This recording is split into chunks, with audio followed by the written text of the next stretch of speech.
चलिए अब जानते हैं फॉर्मूला बार क्या हो। देख पा रहे होंगे ऊपर जो ब्लैक कलर से ये हमने रेक्टेंगल एक बनाया हुआ है टॉप पे, तो वहां पर एक A1 लिखा आ रहा होगा, उसके बाद FX, और ये पूरा है कि आपको खाली स्पेस दिख रहा होगा। ठीक है, तो जो ये A1 वाला एरिया है ये होता है हमारा नेम बॉक्स। जो भी हमारा सेल होता है, फॉर एग्जांपल हम जैसे उसे सिलेक्ट करते हैं तो वहां पर उसका नाम आ जाता है। ठीक है, तो और ये जो FX के आगे होता है, जस्ट A1 के आगे FX है, FX के आगे जो वाला एरिया होता है ये होता है हमारा फॉर्मूला बार।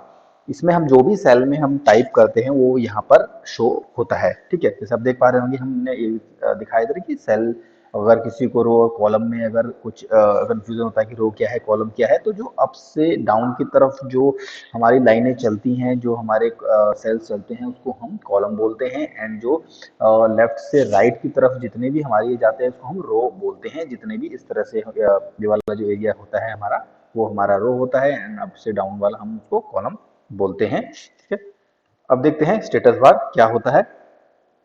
स्टेटस बार ये होता है जिससे कोई भी हम ये हमारा नीचे होता है। ठीक है, जो हमारा विंडो होता है, ठीक है, एक्सेल विंडो होता है, उसके नीचे हमारे में ये सेटिंग होती है। जैसे हमें कोई फॉर एग्जांपल कोई भी हम कैलकुलेशन कर रहे हैं, कोई भी हम डाटा एंट्री कर रहे हैं, तो हमको चेक करना है कि वो ठीक है नियम सब में, तो अब हम हमारा काम कंप्लीट नहीं हुआ, हम उसमें अभी हमने कोई फॉर्मूला नहीं लगाया हुआ, बट हम उसको चेक करना चाहते हैं। ठीक है कि ये 10 का हमारे को पता है फॉर एग्जांपल कि 10 जनों का कैलकुलेशन हमारा 1 लाख होगा, 2 लाख होगा, कुछ भी हमारा कैलकुलेशन होगा रैंडम, तो हम उसको कैसे चेक करते हैं, उसका एवरेज क्या होता है, उसका मिनिमम नंबर कौन सा है, मैक्सिमम नंबर कौन सा है। अगर हम उसको चेक करना हो रैंडमली जस्ट फॉर टेस्टिंग, तो हम इसका हम यूज करते हैं। ठीक है, एक बार इसको हम देख लेते हैं अपने लाइव शीट पे देखते हैं। तो जैसे ये हमारा आ गया, जैसे हमारा A1 आप देख पा रहे होंगे, अब जैसे मैं यहाँ क्लिक करूंगा तो ये हमारा आ गया I8 आ गया, तो ये हमारा जो हो गया ये हमारा है नेम बॉक्स। ठीक है, फॉर एग्जांपल मैं यहाँ कुछ भी टाइप करता हूँ XYZ, तो यहाँ पर हमारा ये फॉर्मूला बार में हमारा ये शो होने लग जाता है, जो हमारा ये लेफ्ट साइड के होता है, ये लेफ्ट साइड में। ठीक है, ये राइट साइड में हो गया, ये हमारा लेफ्ट साइड में हो गया पूरा फॉर्मूला बार। तो ये हमें पूरा हमारा ये शो होता है।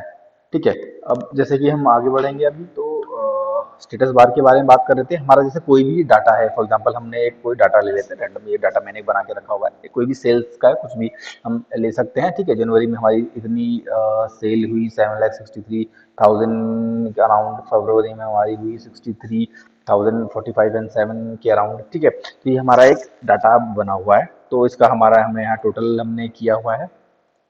ठीक है, तो हम इसको चेक करना है कि भाई हमारा स्टेटस बार में ये सही है कि नहीं है। हम 2 का चेक करना चाहते हैं कि हम सिर्फ जनवरी फरवरी का हम चेक करना है हमको। ठीक है, बट हम वो कैलकुलेशन अलग से कर सकते हैं, बट अगर हम रैंडमली हमें कोई पूछ लेता है, हम काम कर रहे हैं जनवरी फरवरी का हमारा सेल्स क्या था, तो हम सिंपली ये करेंगे, इन 2 को सिलेक्ट करेंगे, तो वो डाउन में आप जैसे यहाँ पर देख पा रहे होंगे, हमारे कर्सर आपको शो हो रहा होगा कि यहाँ पर ये जो डाटा है ये हमारा है आपका स्टेटस बार है। ठीक है, तो जैसे 2 का इसने शो कर दिया कि 2 का जो एवरेज है इतना आएगा दोनों, और 2 काउंट है, 2 हमने लिए हुए हैं, उसमें मिनिमम हमारा ये है, मैक्सिमम हमारा ये वैल्यू है, और इनका सब इतना है।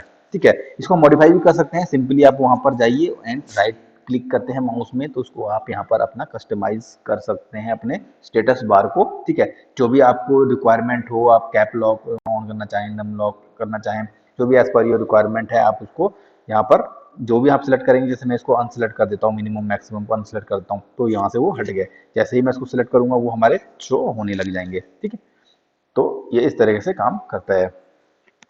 चलिए आगे बढ़ते हैं, देखते हैं हमारे ये मूव अराउंड द वर्कशीट क्या है। ठीक है, तो जैसे आप ये अपनी देख पा रहे होंगे स्क्रीन पे, एक्चुअली हम अपने माउस से तो किधर भी क्लिक करके जा सकते हैं, बट अगर हम काम कर रहे हैं और हमको सिर्फ अपने कीबोर्ड ही यूज करना है, तो हम उसमें किस तरीके से आगे पीछे ऊपर नीचे हम जा पाएंगे। ठीक है, जैसे अपने ये की देख पा रहे होंगे, जो आप ये लेफ्ट राइट की होती हैं। ठीक है, पेज अप पेज डाउन, जिससे आप मतलब अप सेल में अप जा सकते हैं, डाउन आ सकते हैं।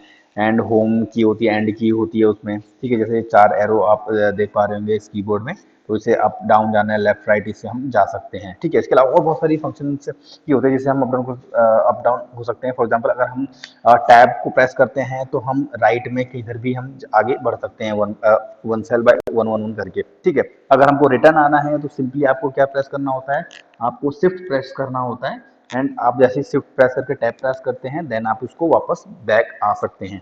ठीक है। उसके अलावा अगर आपको मतलब फॉर एग्जांपल सबसे नीचे जाना है तो आपको कुछ नहीं करना, सिर्फ कंट्रोल दबाइए एंड डाउन का बटन, डाउन डाउन एरो आप दबाएंगे तो सीधे आप एकदम नीचे तक पहुंच जाएंगे। अगर आपको अप जाना है तो सिंपली वही कंट्रोल एंड अप साइड वाला एरो दबाएंगे तो सबसे टॉप पे आ जाएंगे। सिमिलरली अगर आपको लेफ्ट साइड में जाना है तो कंट्रोल प्लस होम का बटन या लेफ्ट लेफ्ट का एरो का बटन दबाएंगे आप तो एकदम लेफ्ट में आ जाएंगे।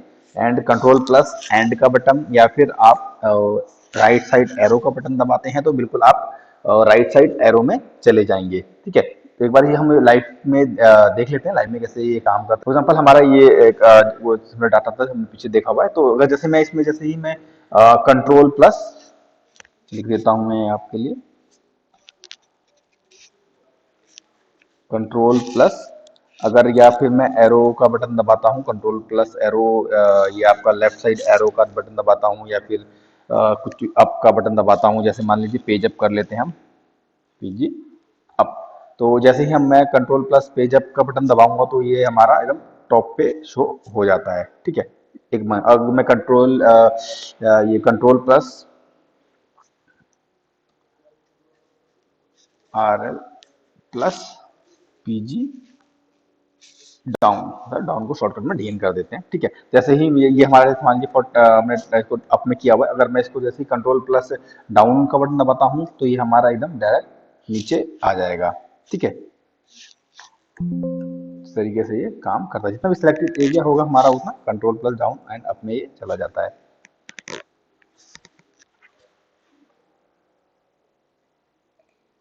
ठीक है, सिमिलरली अगर हमको लेफ्ट में है और अगर हमको एंड में राइट में जाना है तो सीधे हम कंट्रोल प्रेस करके रखेंगे, जैसे एंड या फिर राइट साइड का एरो बटन हम क्लिक करते हैं तो एकदम हम एंड में जा सकते हैं। सिमिलरली हमको कंट्रोल प्रेस करना है एंड कंट्रोल की एंड होम या फिर लेफ्ट साइड एरो क्लिक करेंगे तो हम वापस स्टार्टिंग में आ जाते हैं। ऐसे ही हम अप डाउन पूरे सीट में हम जा सकते हैं अगर हमको एकदम से अप डाउन या जाना है। अदरवाइज हम जैसे हम नॉर्मली हम इसको एरो को वन बाय वन क्लिक कर सकते हैं, डाउन में, अप में, या फिर एंड को क्लिक करते हैं या फिर हम राइट साइड एरो को क्लिक करते हैं, देन हम उसको राइट में ले जा सकते हैं। सिंपली होम को या लेफ्ट एरो को क्लिक करते हैं तो हम उसको लेफ्ट में ला सकते हैं। अगर हम अप साइड एरो को क्लिक करते हैं या फिर पेज अप को क्लिक करते हैं तो हम इसमें उसको अप साइड ले जा सकते हैं, या फिर हम डाउन एरो को क्लिक करते हैं एंड पेज डाउन को क्लिक करते हैं तो ये हमारा नीचे आता है। ये हमारी कुछ फंक्शंस होते हैं।